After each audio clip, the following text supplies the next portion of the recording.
እንግዲህ እንቀበል እርግጠኛ ነኝ እስካሁን ተዘጋጅተዋል ሁሉን ነገር እናጣራለን ሁሉን ነው ከነገርኒ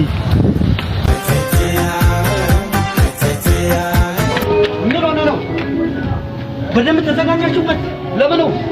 እንዴ እንግዶችን ካየገቡ ነው ለሷ ጣጣ ይግባት በደም ተዘጋጅተንበታል በደም ተዘጋጁበት በደም መዘጋጀት እሺ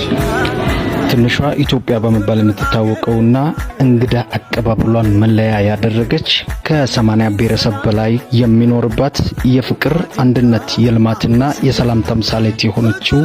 የአሪዞን ዋና ከተማና የደቡብ ኢትዮጵያ ክልል ክላስተር ከተማ በሆነችው ጂንካ በደቡብ ኢትዮጵያ ክልል በሚካሄደው ልዩ የእግር ኳስ ሻምፒዮና ለማስተናገድ ሽር ጉድ ጠብር ግፍ እያለች እንግዶቿን ልትቀበል ዝግጅቷን አጠናቃለች ከግንቦት 27 ጀምሮ እንኳን ደህና መጣችሁ እያለች ትቀበላችኋለች እንግዶቻችን እንኳን ወደ ለምለሚቷ ምድር